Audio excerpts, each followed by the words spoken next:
We begin with our top focus today. As the ceasefire ends between Israel and Hamas, deadly fighting has resumed in Gaza after a brief 7-day truce ended on Friday. Now, Hamas says that at least 178 people are already dead since the ceasefire ended. Now, both sides have traded blames for breaching the truce terms. The United States has backed Israeli arguments that Hamas is responsible for ending the pause, while Hamas has accused both Israel and the U.S.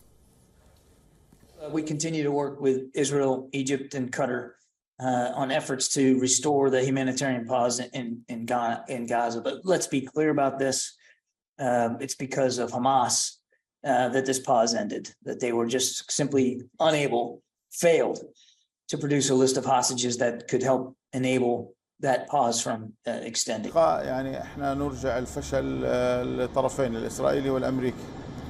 الطرف الإسرائيلي يوم أمس بالليل كان واضح أنه هو يريد العودة إلى القتال. جرى طرح أكثر من فكرة من قبل الوسطاء. نحن تجاوبنا مع 3 أفكار منها، ورغم ذلك الإسرائيلي كان يقول لا لا لا في كل مرة. Israel has vowed to carry on with achieving its goals in Gaza. Country's defense minister told his airmen that Hamas only understands force and that they will continue and strike until Hamas is eliminated. כפי שאמרתי מהיום הראשון, אני חוזר ואומר עכשיו, ארגון החמאס מבין רק כוח. אנחנו נמשיך ונכה אותו עד שנשיג את מטרות המלחמה. פירוק ארגון החמאס, שלילת יכולותיו הצבאיות והחזרתם של החטופים אל ביתם. Israel has released videos showing its resumed operations in Gaza, and it says that it struck operational command centers in the enclave as well as underground sites and a military compound since the truce ended.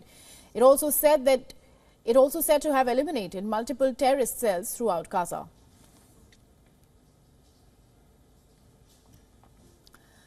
Parts of Gaza's southern city Khan Yunis have come under intensive bombardment as the deadline lapsed. Several had to be rushed to hospitals as they were injured in the strikes.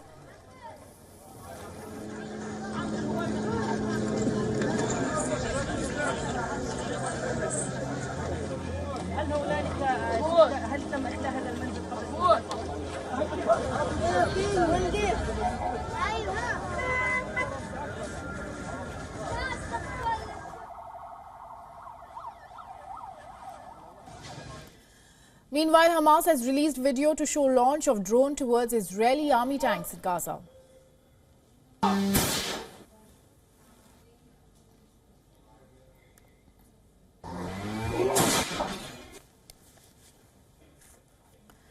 Sirens and explosions were heard in Israel overnight as rockets were launched from the Gaza Strip.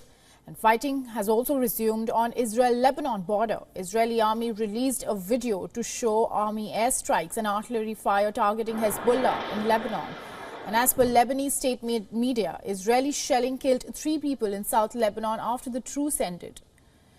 Meanwhile, Israel has confirmed that 6 of Hamas hostages are now dead. An army has yet not verified the death of the youngest hostage taken by Hamas, who is a 10-month-old baby, and also his family. Hamas had claimed that the family was killed in Israeli strikes. Now, talking about the aid situation in Gaza, the White House says that it believed Israel will allow humanitarian aid trucks to enter Gaza, but the number of deliveries will likely be reduced significantly.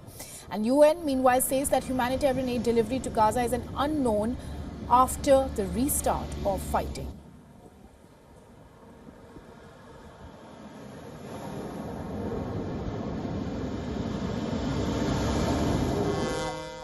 It's kind of a unknown. Even before this pause, we were able to get aid in, to do whatever we can, but it just, when fighting is going on, it makes it that much more complicated, challenging, and most importantly, dangerous for those delivering the aid and receiving the aid.